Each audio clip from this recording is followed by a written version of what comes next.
monde, alors aujourd'hui je vous parle de La vie en bleu de Martin Stephen. Alors moi je fais partie de ces personnes qui ne pensent pas que la vie est un hasard. Pour moi, si vous devez tomber sur quelque chose, si quelque chose doit arriver dans votre vie, c'est pas pour rien, c'est qu'il y a un truc à découler, il y a quelque chose à y réfléchir. Et je devais tomber sur ce livre et je devais le lire en même temps. Un bouquin qui s'appelle La vie en bleu directement, j'ai fait ouh. Et c'est un bouquin magnifique. Moi qui suis très dans le développement personnel, qui fait tout pour essayer de vivre malgré une situation que je n'aime pas, que je veux que ça s'améliore, j'en apprends encore tous les jours. Ce livre m'a encore fait comprendre des choses que j'étais pas consciente. Voilà, c'est un petit peu le bouquin à lire en premier lieu pour comprendre votre souffrance, pourquoi vous souffrez, pourquoi vous devez ressentir votre douleur. C'est la théorie. Avant, toutes les méthodes qui peuvent exister pour s'en sortir, c'est très très important de comprendre ce qui nous entoure, de comment on se comporte, comment les gens se comportent autour de nous, qu'il n'y a pas une échelle de souffrance. Si j'ai un petit bobo au doigt ou si j'ai un cancer, c'est une souffrance. Ok, vous allez me dire oui, un cancer c'est beaucoup plus important qu'un petit bobo, mais chacun réagit différemment à sa douleur. Moi, mon petit bobo va peut-être faire que ma vie va être insupportable, et il y a des gens qui vivent très bien un cancer. C'est assez paradoxal, mais c'est comme ça. Pourquoi le bouquin s'appelle La vie en bleu? Tout simplement parce que il n'y a pas deux extrêmes à la vie.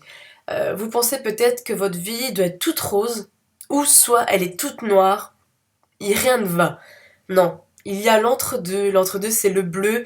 C'est avoir une belle vie dans la douleur, malgré la douleur, avec la douleur. C'est important de s'exprimer sur sa douleur. Ne pas faire d'un silence de cette douleur un sujet tabou.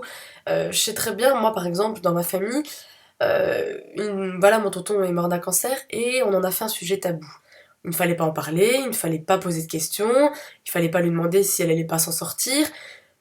C'est très important de parler de sa douleur, il faut s'exprimer. Après, c'est vrai que tous les gens autour de nous ne sont pas aptes à nous entendre. C'est pour ça qu'il existe des thérapeutes, des psychologues. Ces personnes, heureusement, sont là quand ça va pas. Donc tournez-vous vers ces gens le jour où ça va vraiment pas, au lieu de faire un acte complètement irresponsable. Je pense notamment aux personnes qui se font larguer, qui pensent que du jour au lendemain, sans l'amour de leur vie est complètement fichue et ils en viennent à penser ou à faire un suicide. Moi, j'ai vraiment du mal avec cette pensée-là parce qu'il faut se battre. Votre douleur, votre souffrance fera qu'à un moment, vous serez une personne complètement différente. Vous allez être beaucoup plus forte. Votre vie va être incroyable. C'est pas pour rien qu'il arrive ce genre de choses. Comme je le disais, moi je pense pas que le hasard existe. Les choses que le bouquin m'a apporté en plus de toutes les choses que je fais dans ma vie, c'est de comprendre qu'en fait le but de ma vie n'est pas d'être heureuse. C'est le chemin. C'est ce chemin de ma vie que je dois être heureuse. Après, bien sûr, on a des buts, mais le chemin doit être heureux.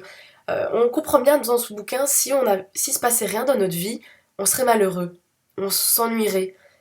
On a besoin d'obstacles, des obstacles à surmonter pour pouvoir continuer, pour en vouloir plus dans notre vie, c'est super important. Ce que j'ai appris aussi, c'est que moi je suis quelqu'un d'hyper positif, mais vraiment hyper positif. Vous pouvez parler avec moi 2 minutes, je pense que vous pouvez comprendre dans quelle mentalité je suis. Par contre, j'ai compris que d'être trop positif me faisait basculer de temps en temps dans le déni.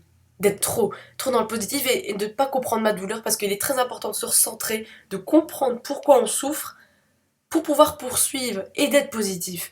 Mais si on se dit non, non, non, mais ça va aller, et là on rejette tout, on est complètement dans le déni, là ça m'a encore foutu une sacrée claque parce que je pensais pas que cet effet de positif pouvait complètement s'inverser et être négatif au final. On apprend aussi que on ne doit pas attendre de réunir toutes les conditions parfaites pour pouvoir agir. Si j'attends que toutes les choses se mettent en route dans ma vie, eh ben en attendant je perds mon temps et je suis pas heureuse. Donc on ne doit pas attendre, vraiment attendre c'est le pire, hein. On est toujours déçu. Ça fait jouer notre patience. Moi je suis quelqu'un de pas très patiente. Je commence de plus en plus à basculer de ce côté patience parce que c'est très important. Ça m'empêche vraiment de continuer, de poursuivre ce que je veux, donc soyez patients, c'est super important. Le bouquin va aussi parler de l'amour. C'est vraiment le truc que je m'y attendais pas. Il va vraiment vous faire comprendre qu'en fait on aime une personne pour ses défauts et pas pour ses qualités ou malgré ses défauts. Ce que j'ai trouvé remarquable, en même temps c'est vrai. On doit aimer ses défauts, sinon on n'aime pas la personne en entière, on n'accepte pas telle qu'elle est, on n'accepte pas ses souffrances à elle non plus. Donc vraiment, mais foncez sur ce bouquin. Comme je dis, c'est la théorie, c'est la base pour comprendre, pour être bien avec nous-mêmes. Et après, jetez-vous sur tous les livres de développement personnel qui existent, hein. Moi, je suis très très fan de la méthode Ho'oponopono. N'importe quel livre, la méthode Ho'oponopono, pour lâcher prise, pour libérer ce qui va pas. Et voilà, tous les livres qui s'en suivent, mais ça c'est la base, c'est de la théorie. Je suis sûre que je lirai d'autres livres de cet auteur parce que il est vraiment bien. En plus, l'écriture est beaucoup plus, je veux dire, adulte. C'est plus des mots que je n'entends pas souvent, c'est un vocabulaire très riche. J'aime beaucoup parce qu'au moins vous apprenez plein de choses. Donc voilà, foncez sur La vie en bleu.